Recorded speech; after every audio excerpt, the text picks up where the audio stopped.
guys, how's it going? It's Annelies, and I'm here today because something very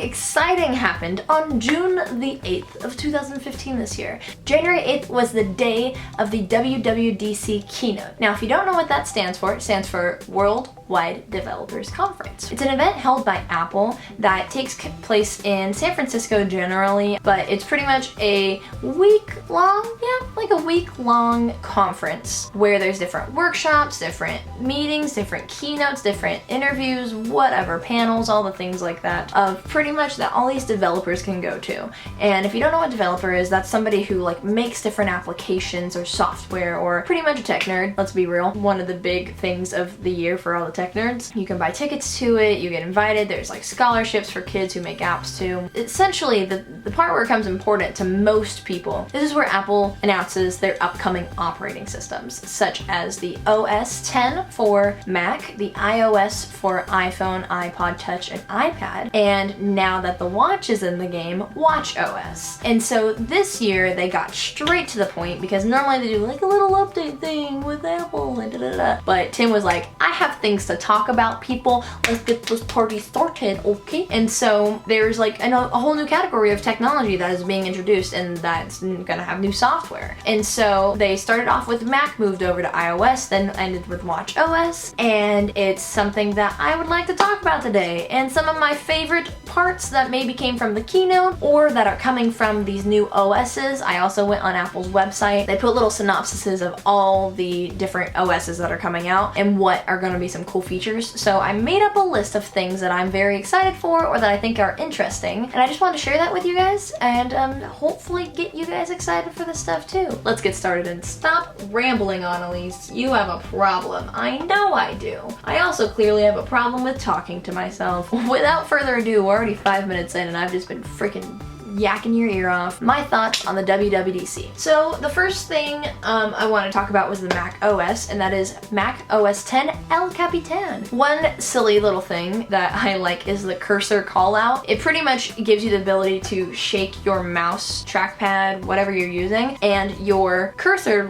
blows up as you're shaking it. So it's like you shake it and all of a sudden it goes boom. So that way you can find where it is. It's just a cool little thing that I think is handy. I like that. It's the little things. Oh yeah, the second thing I like is split view. So with split view, it gives you the ability to put two windows kind of side by side attached to each other and interactively switch between each one without losing any of your progress. Or I know certain applications don't always work best when you're you stretch it out weird and then you accidentally drag it around or whatever. Split view is also something that's going on the iOS. Spoiler alert, I know. Something else that I'm very excited for, and I'm just gonna point out now, there's a lot of similarities between Mac OS, iPhone, iPad, iPod Touch OS, and then watchOS, things like Maps, Siri, and Spotlight. A lot of things are similar. The reason why I thought of that is because of Spotlight has awesome advancements, such as being able to search for sports scores, and it gives you the score of the Giants game that day. You can pull up weather, you can pull up stocks just from your Spotlight search. And Spotlight search is one of my favorite features of not only my iPhone but my Mac, because it's such a quick and easy way to find information that's on your computer, and now that they're expanding past the computer and more into the world is something that I think is a really cool thing that Apple's doing. Also, if you don't know this fun fact, a quick way to get a Spotlight search on your Mac is by hitting the Command and spacebar button at the same time, and it's right in the middle of your screen, so that way it's in your face. But now with the new OS, you can actually drag it around and kind of move it, so that's cool. Also, another thing with Spotlight is you can start searching things in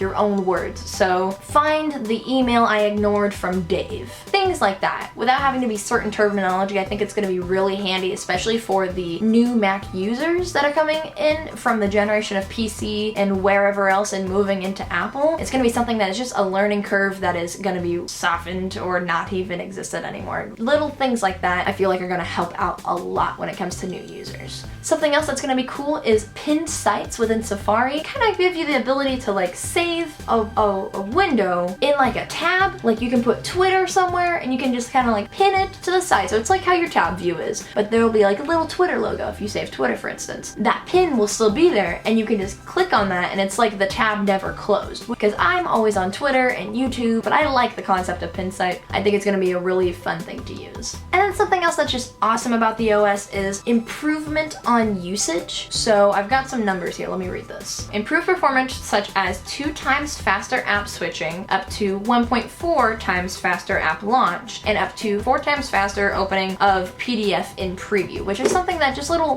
things like that you start noticing over time. And I think that's just something that's really awesome. Also, I'm very excited for the El Capitan backgrounds because they are so pretty, but that is just something that is just a little silly thing. Something I'm also excited about is the iOS 9 background. Look at that segue. And here's some of my favorite things about iOS 9. Oh my god, the Notes app. This is across the board on all the OS, on Mac and iPhone, and okay, Notes, like I've said in like so many videos, I use my Notes so frequently, and I use Notability as well, but I really love the native Notes app. And they've added so many cool features with Notes, like creating checklists. Psh, what? Yes, I'm so excited for this. Also, you can add drawings. You can do drawings. Yeah, I know, very excited. So you can do little drawings, and that's something I really loved about Notability. There's a lot of features that I have to say, if I'm gonna point it out, are very similar to Notability, and I'm not mad about it. I'm very happy about it. I'm all about it, that this is, yep, cool, let's do it. Also, like adding links from websites to your notes and adding pictures and things like that. I just think that's something that's really cool and just a nice little add-on, and I think this Notes improvement is just gonna be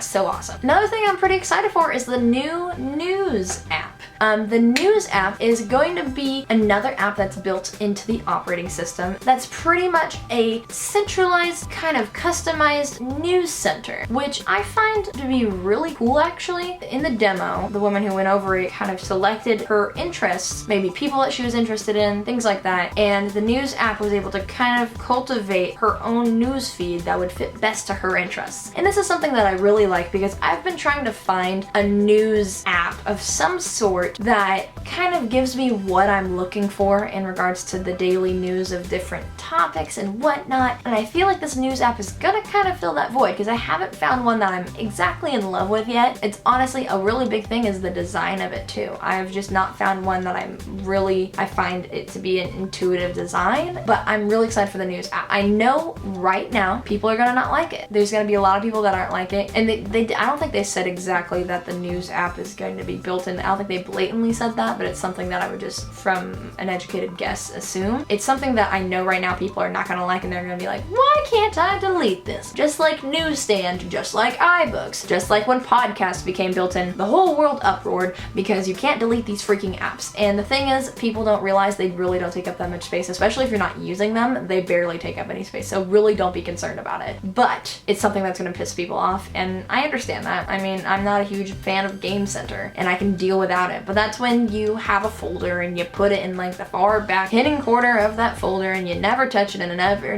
use it, and then one day you get bored and you're flipping through your folders and you see that and like, what's this? And then you realize you don't need it again. Just something like that. But me personally, I'm really excited for the News app. Another thing that is super exciting is Maps is now getting transit directions, which is very, very, very cool for people like me who are not from these areas that have transit, such as San Francisco, New York, London, wherever. I'm not from those places, so one, I already don't know what the hell I'm doing. Two, Sacramento doesn't have a subway system, so that's just scary to me. But different kinds of transit I don't really drive on a regular basis either. So when I go traveling, knowing that I can go into my maps and pull up what train I'm supposed to take, when it's gonna leave, where it's gonna take me, and what train I need to go on next is something that it's just a peace of mind thing that I'm very excited to use, and I can't wait to test it out the next time I go to San Francisco. Maybe I will explore it further than just Fisherman's Wharf at Pier 39 in San Francisco. Another thing that is exciting is Wallet. So Passbook has evolved since Passbook was released, when it was originally supposed to be things just for like your boarding passes and your movie passes, and now it's with Apple Pay and just kind of evolved into less of a passbook and more of a wallet. And so they renamed it, they redesigned it. I like it. I also love the fact that they're now adding gift cards and rewards cards. So excited for this because I used to have a wallet specifically for my rewards cards. So the fact that I can keep them all on my phone or on my watch, I am so excited about. And then gift cards, yeah. Honestly, I think Apple's killing it when it comes to a digital wallet. They're totally slaying the charts, and it's Apple Pay is the future, and I absolutely love using Apple Pay. It's the coolest. Another thing, like I mentioned, is multitasking, including the things like split view. So on an iPad, you would be able to kind of put two applications side by side, which is something that a lot of people I know have been looking for. I think the iPad itself is just gonna take off when people realize that this is a function that you have. You can use these two apps side by side. It's a really great advancement that I think a lot of people have been waiting for. I think this is something that a lot of people are going to be excited for, and this is gonna make the worth of the iPad so much more. And then once again, Spotlight, like I said, has been advanced on all the devices, so that way you can get those game scores, weather, stock market. Oh yes, when you search for contacts, normally if I wanted to search for a contact, it would pull up the contact, I'd have to tap on it and then call it from the contact card. I can call straight from Spotlight search in iOS 9, which is something that's just a little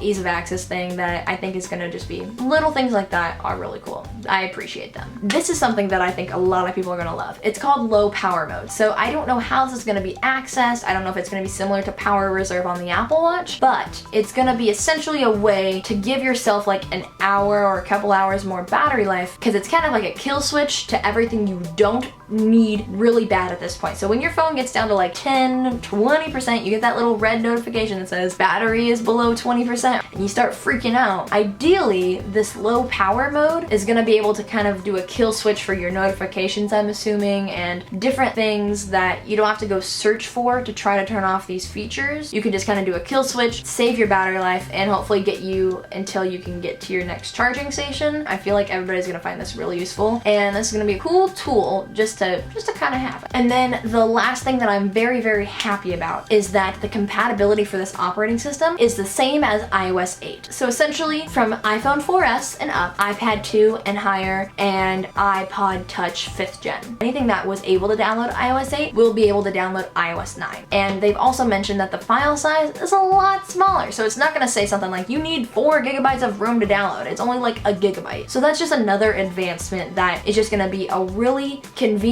thing, but this is just gonna get this operating system to more people. And everybody gets all the cool features too. And that's it for iOS 9. And then the last thing I want to talk about was watchOS 2.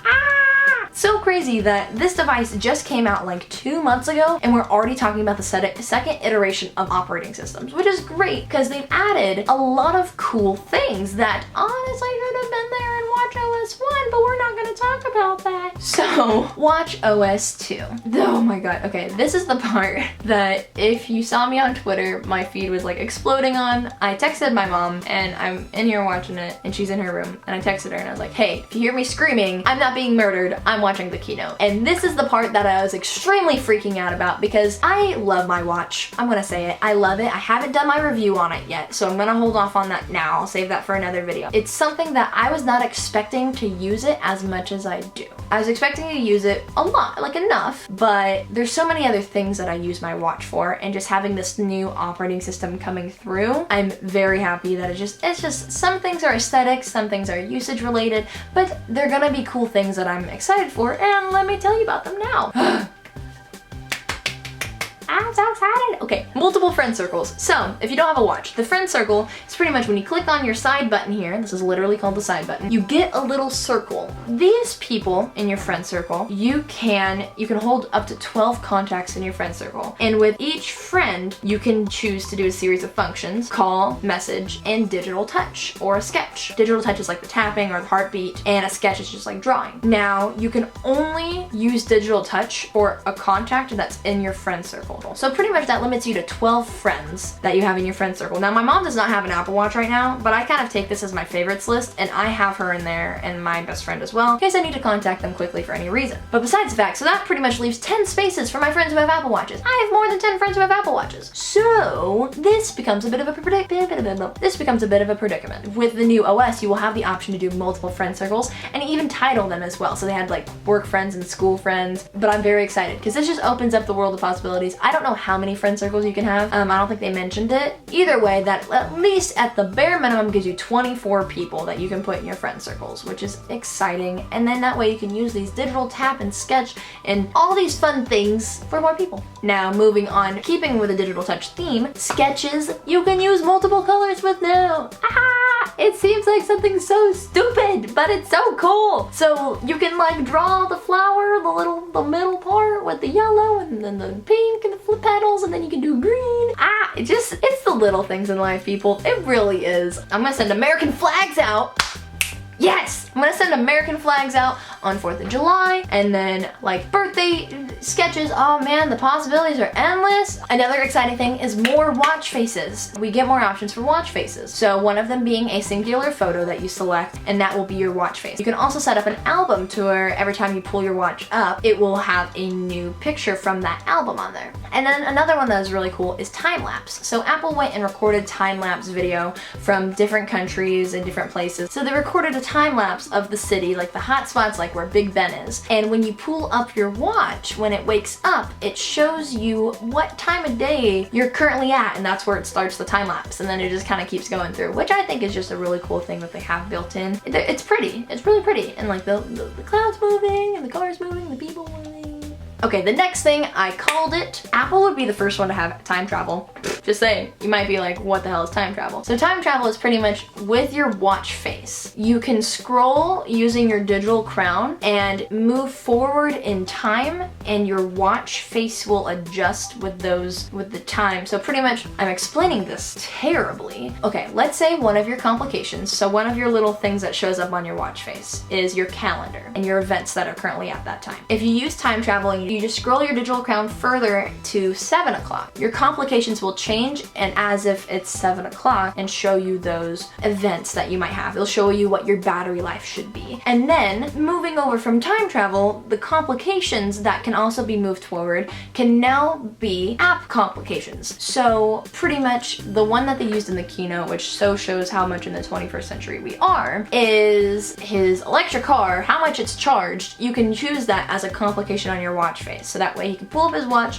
there's a little button that shows, oh, this is how much my car is charged. If you were to use time travel and move it forward and it's charging currently, it would show you what time, or at 7 o'clock, how much charge is my car gonna have, or when is my appointment's gonna be at 7 o'clock, or how much battery will my watch have, things like that. Another thing, like I was mentioning, is apps will have complications now. So pretty much you can interact with different apps that you have on your watch face in those different complications. And then something else that's also exciting for just the usage of different apps, like third-party apps with your watch, is they will be running natively with your watch, which essentially means that it's running on the watch rather than running wirelessly off the phone. Yeah, I hope I'm explaining that correctly. So apps are pretty much gonna load a lot quicker. If you don't have the best signal, it shouldn't interfere, I don't think, but also with them running natively on the watch, developers, the people who make the apps, are gonna have they're gonna have more options when it comes to how the app works on your watch. And they're also gonna have access to things like haptic feedback, so the vibrations,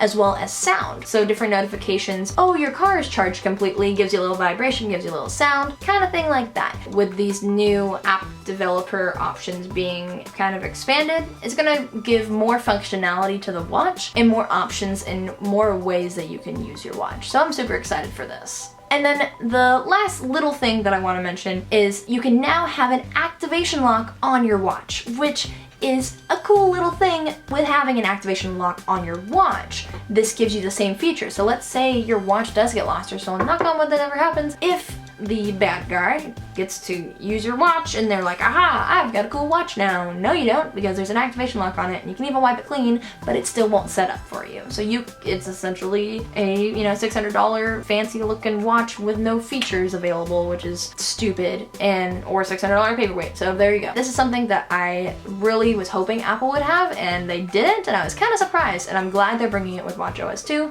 because it's something that is super, super important. But let me double check my list real quick. Nightstand mode. Oh my gosh, I almost forgot that. So nightstand mode pretty much is on the watch to where when you plug it into charge, and I get my charger, it can sit on my nightstand such as this, because it's just a little magnetic attachment. So if it's sitting on my nightstand, what it will do, or in theory on your nightstand, you can have it set up like a little watch, and then you can set alarms, and this will be your snooze button and this will be your off button. So it's like a little digital clock. how cute is that? Wow, how clever. Like, isn't that cute? I just think it's cute. And guys, that's it. That's it for my little, my thoughts on the WWDC and all the new updates and all the new softwares that are coming out. I'm sorry if this is a really long video. I just want to make sure I could share everything that I'm super excited about. If you guys went to apple.com and saw the little synopsis of things, or if you watched the keynote and you've learned a little bit about what the new OSs are going to be, or just by watching this video, you already know what your favorites are, please put them down in the comment section down below. I want to know what your favorite features are going to be.